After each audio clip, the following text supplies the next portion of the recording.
you ever felt completely alone in a room full of people? That strange moment when conversations become overwhelming noise, when smiles feel empty, when you suddenly can't explain why you need to escape.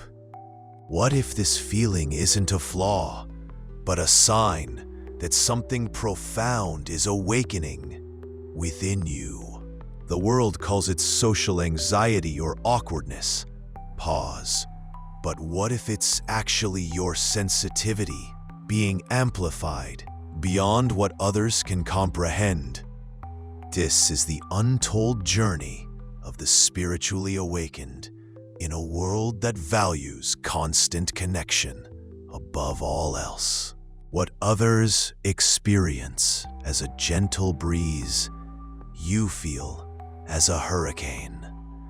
What they hear as background noise, you perceive as distinct conversations. What they miss entirely, you can't help but notice. It's not that you can't socialize, it's that you've outgrown the superficial. While others leave a party feeling energized, you feel inexplicably drained, as if you've absorbed every emotion, every tension in the room. This isn't imagination. This is energy transfer. Society tells you to push through the discomfort, to force yourself into crowded rooms and endless small talk. But what if your instinct to withdraw isn't weakness, but wisdom? This feeling of being different isn't a mistake, it's an awakening. Your sensitivity isn't a burden to overcome, it's a gift being revealed. The world is designed for those who thrive in the shallow end of human connection, but you're built for the deep. And that's where the real magic happens. What you're experiencing is the first stage of spiritual awakening, when your senses become finely tuned instruments, picking up frequencies others can't detect. You haven't become antisocial. You've become ultra-sensitive to energies that most people spend their lives ignoring. This journey often begins with a painful realization. You no longer fit where you once belonged. Conversations that once engaged you now feel empty. People you once resonated with now feel energetically misaligned. But what appears to be loss is actually invitation. An invitation to step into a new way of being that honors your sensitivity rather than suppresses it. Imagine gaining a superpower overnight, one that lets you perceive what others cannot. Every emotion in the room becomes visible to you. Every unspoken tension becomes audible. Every facade becomes transparent. This isn't metaphorical. Your nervous system is literally processing more information than before. Your brain is making connections others miss. Your energy field is interacting with everything around you in ways that science is only beginning to understand. Research in neuroscience shows that some people are born with naturally more reactive nervous systems. But spiritual awakening can activate this sensitivity in anyone at any time, suddenly making you aware of dimensions you previously ignored. In crowded places, you're not just hearing conversations, you're picking up on underlying emotions, unspoken tensions, and spiritual energies that others might not even be aware of. You're reading between the lines of reality itself. What others experience as normal, you experience as overwhelming. A shopping mall isn't just a place with stores. It's a cacophony of emotions, intentions, and energies all competing for your attention. A family gathering isn't just a meal. It's a complex web of unresolved dynamics that you can feel in your body. Many respond to this sensitivity by trying to numb it with distractions, substances, or isolation. But what if, instead of fighting this gift, you learned to master it? What if this sensitivity is actually your greatest strength? Throughout history, those with heightened sensitivity were the shamans, the healers, the visionaries, the artists. They weren't broken, they were gifted. They weren't weak, they were tuned to frequencies others couldn't access. Your sensitivity isn't random. It isn't punishment, it's preparation.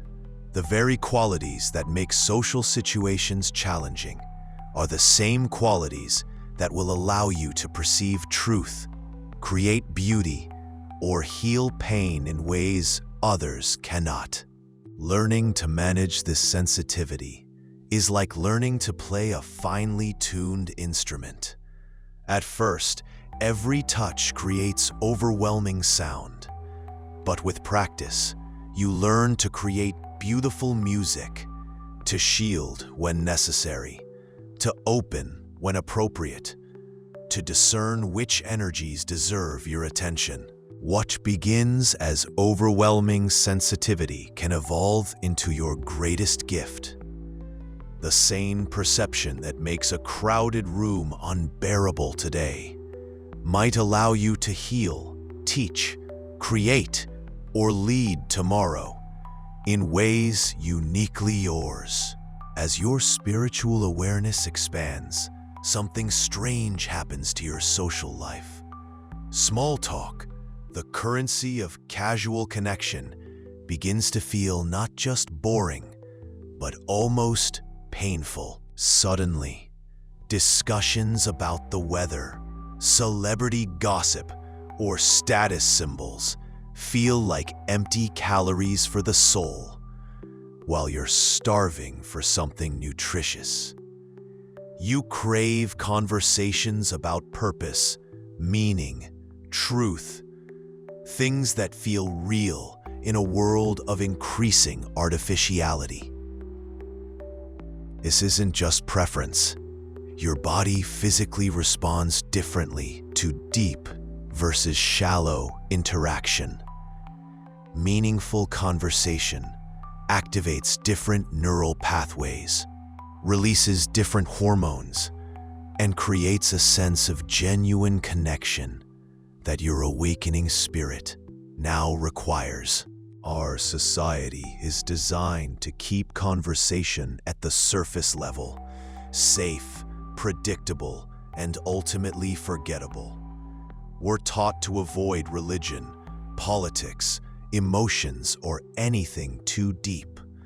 Yet these are precisely the realms where authentic connection happens. Throughout history, humans gathered around fires to discuss the stars, the gods, the meaning of existence. Modern life has increasingly stripped conversation of this sacred dimension, replacing depth with convenience, wisdom with information, and presence with distraction. You may find yourself increasingly unable to participate in the performance of everyday conversation, the pretending, the posturing, the carefully curated self-presentation.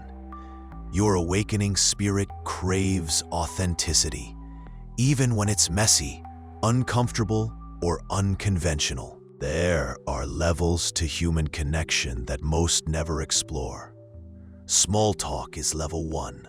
Weather, sports, basic pleasantries. Most relationships never go deeper, but your soul now hungers for levels 5, 6, 7, where masks come off, where truth is spoken, where real connection happens. This shift in your conversational needs isn't about intellectual elitism, it's about spiritual necessity. Your soul is calling for nourishment that surface-level interactions simply cannot provide. This often means fewer but deeper connections rather than many shallow ones. When you do find those rare souls who can meet you at depth, the experience is unmistakable. Time seems to slow down. Energy expands rather than depletes. Hours pass like minutes. You leave feeling more alive, more yourself, more connected to something greater than either of you. This hunger for depth doesn't mean you must avoid all social gatherings or judge those who enjoy small talk. It simply means being intentional about where you invest your energy. Sometimes you'll participate in the shallow for practical purposes. Other times, you'll need to honor your need for depth, even if that means being seen as different or too intense. This hunger for depth doesn't mean you must avoid all social gatherings or judge those who enjoy small talk. It simply means being intentional about where you invest your energy. Sometimes you'll participate in the shallow for practical purposes. Other times, you'll need to honor your need for depth, even if that means being seen. Science is beginning to validate what mystics have always known. Humans are energetic beings who constantly exchange subtle information beyond words. Your body contains trillions of cells, generating electrical fields. Your heart produces an electromagnetic field that extends several feet beyond your skin. Not all energy drain is malicious. Most people are completely unaware of how they affect others energetically. Someone processing grief or trauma may unconsciously pull energy from those around them. Others have developed manipulative patterns to extract energy deliberately. Your sensitivity means you feel these dynamics that others might miss entirely. Being energetically sensitive without boundaries is like having skin without an epidermis. Everything affects you. Learning to manage your energy field isn't selfish. It's necessary self-care. Just as you wouldn't leave your front door wide open to any passerby, you shouldn't leave your energy field completely unprotected. There are ancient and modern techniques for energy protection. Visualization of protective shields, grounding exercises, cleansing rituals, conscious breathing. These are just metaphorical. They create measurable changes in your electromagnetic field and nervous system response. With practice, they become as natural as putting on a coat before going into cold weather. Beyond protection lies discernment, the ability to consciously choose which energies you engage with. Just as you're selective about what food you eat or what information you consume, becoming selective about energy exchanges is a sign of spiritual maturity. This doesn't mean avoiding all challenging energies. It means engaging intentionally rather than by default. When you do experience energy depletion, and you will, there are ways to restore yourself. Solitude in nature, immersion in water, creative expression, meditation, sleep. These aren't luxuries for the sensitive soul.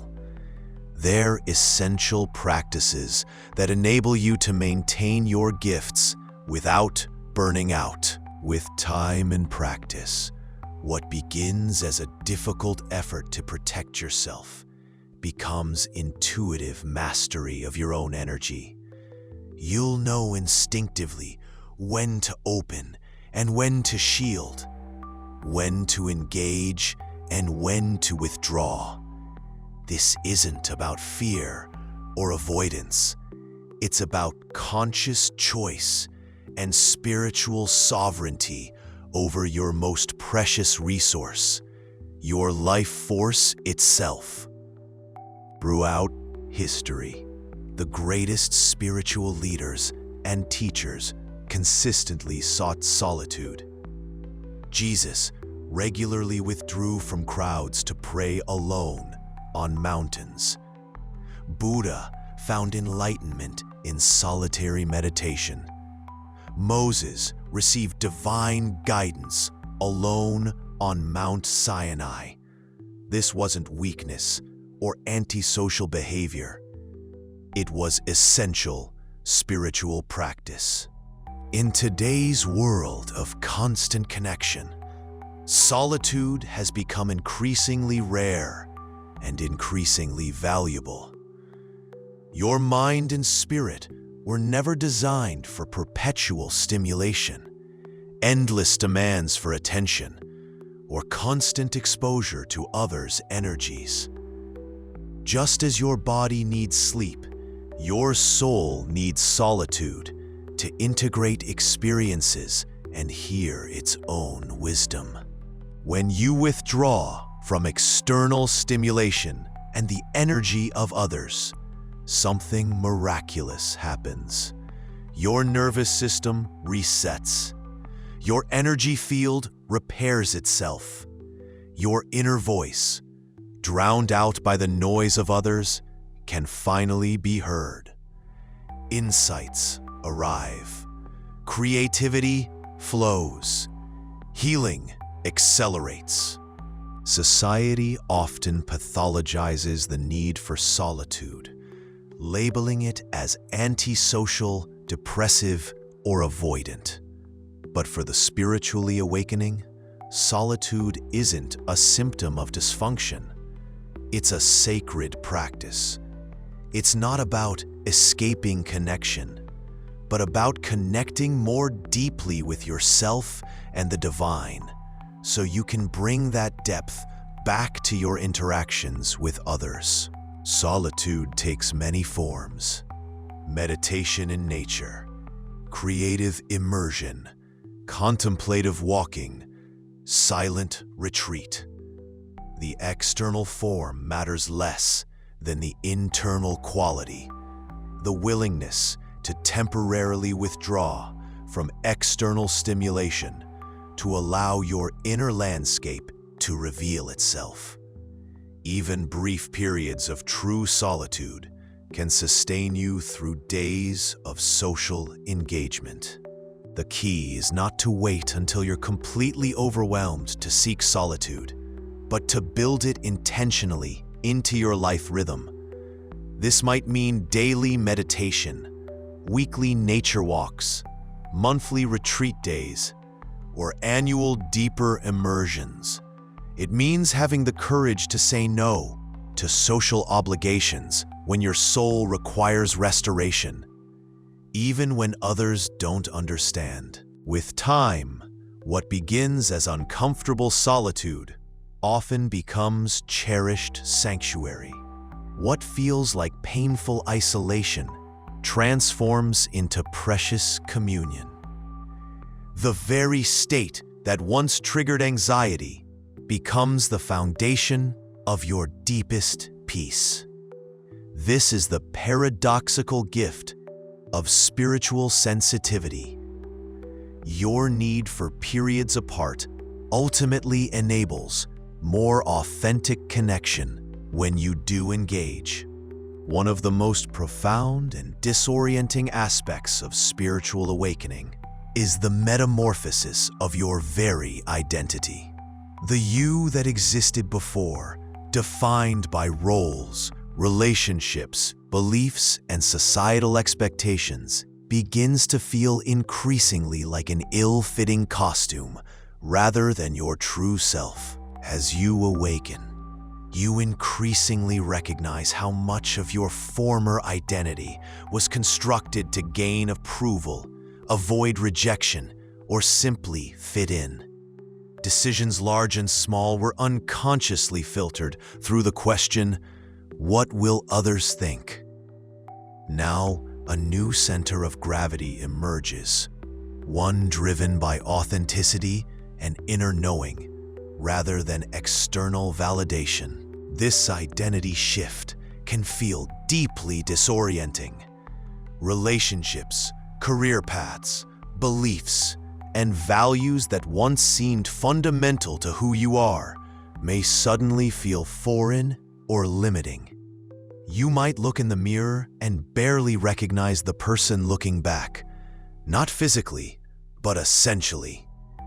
Who am I, if not the roles I've played? What remains when social masks fall away? Relationships often shift dramatically during this process.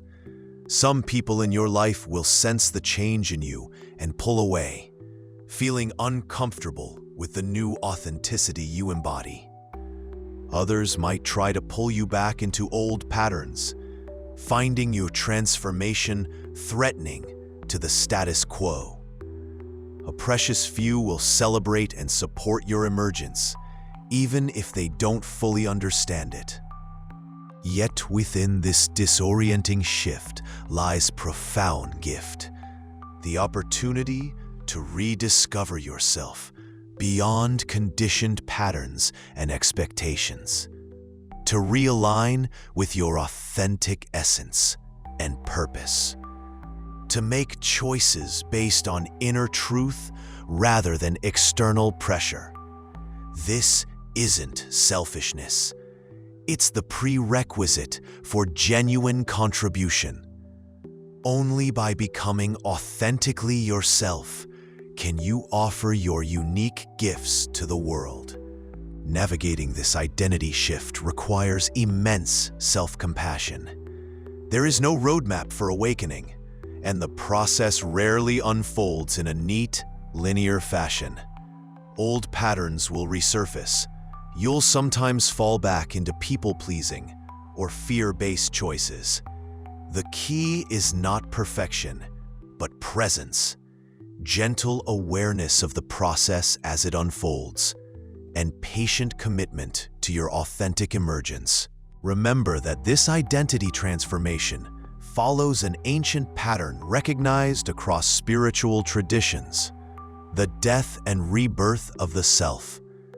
The cocoon must dissolve before the butterfly emerges. The phoenix must burn before rising anew. The seed must crack open before the plant can grow. What feels like loss is actually the necessary release of what no longer serves your authentic becoming. Throughout history, those who perceived reality differently, who saw beyond the current paradigm, were often misunderstood, rejected, or even persecuted. Prophets were exiled, visionaries were ridiculed, healers were feared.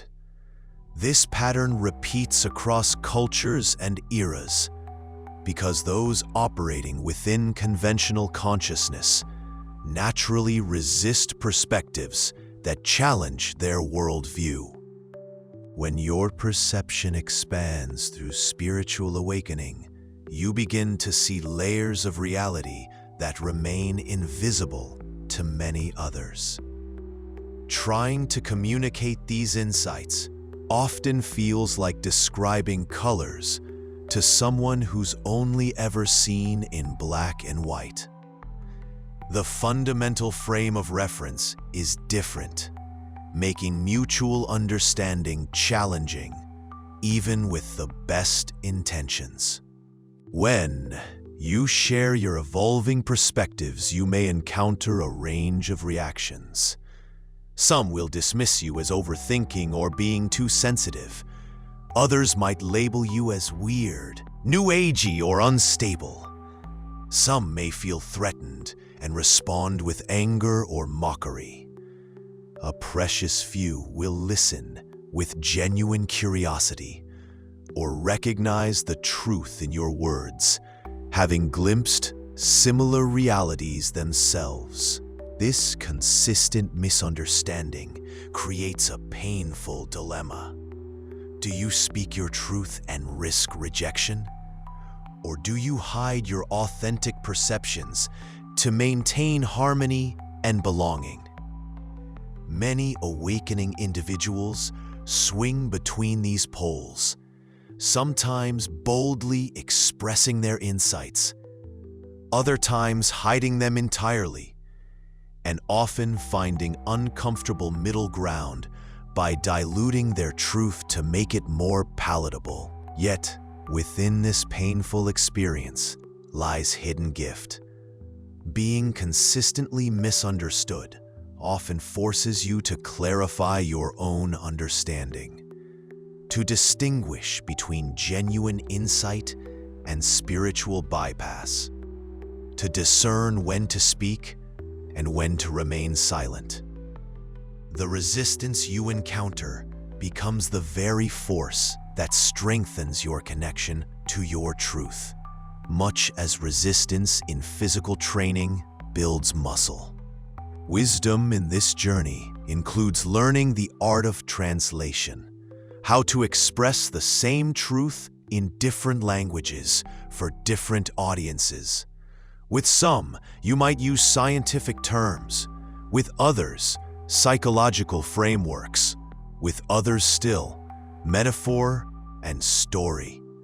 The core truth remains unchanged, but its expression becomes accessible to different understanding. You also learn when silence is more powerful than words. With time, the pain of being misunderstood often transforms. What once felt like personal rejection becomes recognized as simply the natural gap between different levels of consciousness. You learn to hold your truth with quiet confidence, without needing external validation. You offer insights when invited, plant seeds without attachment to their immediate growth, and find peace in knowing you're being true to your path, regardless of whether others understand.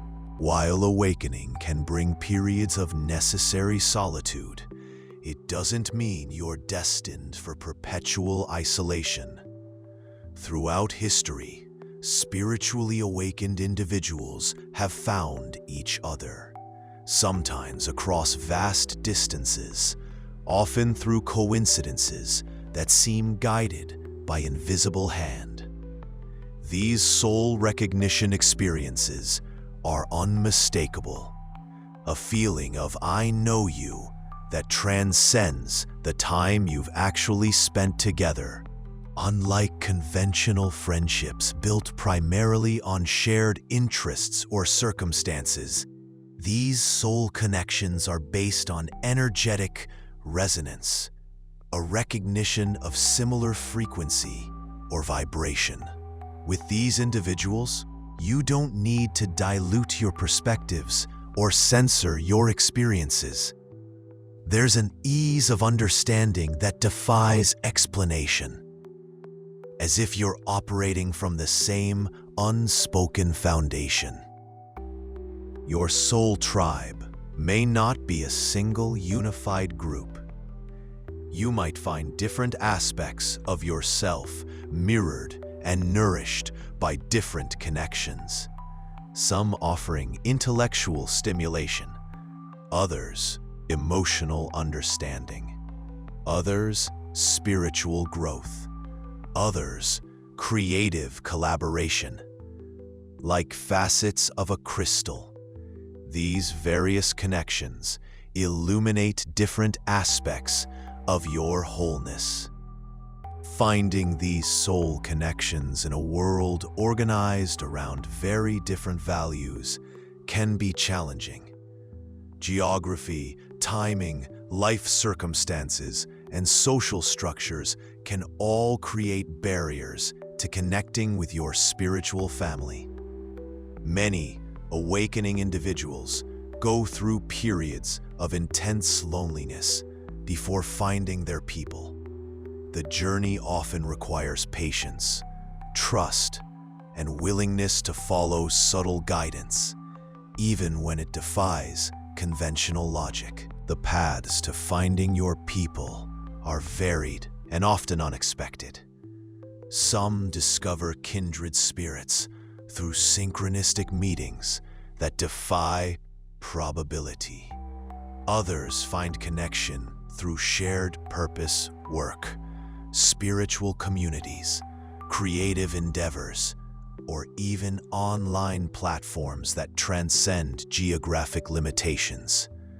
The key is remaining open to connection while simultaneously honoring your need for appropriate boundaries. While finding your tribe has elements of divine timing that can't be forced, there are ways to consciously participate in the process. Clarifying your own frequency through authentic self-expression and inner work makes you more recognizable to kindred spirits. Following intuitive nudges about where to go, what to share, or who to reach out to often leads to surprising connections. And sometimes, simply declaring your truth allows your people to find you. When you do find your people, whether one kindred spirit or a small community, something alchemical happens.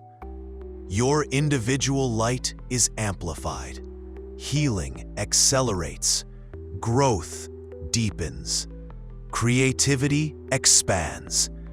The mutual recognition and reflection you provide each other creates a field of resonance where each person can more fully embody their authentic self and purpose. You discover you can be both deeply seen and deeply connected, ending the false choice between authenticity and belonging. Your journey of spiritual awakening, with all its sensitivity, solitude, and misunderstanding, isn't a detour from life's path. It is the path. The very experiences that have sometimes felt like burdens are actually the foundation of your unique gift to the world. Your sensitivity isn't weakness. It's your superpower. Your need for depth isn't dysfunction. It's wisdom. Your awareness of energy isn't imagination. It's expanded perception. What you once tried to fix about yourself may actually be the most valuable thing about you. Throughout history, those with heightened sensitivity and spiritual awareness have been the healers, artists, visionaries, teachers, and bridge builders. They've created beauty that awakens others, introduced ideas ahead of their time, and held space for transformation.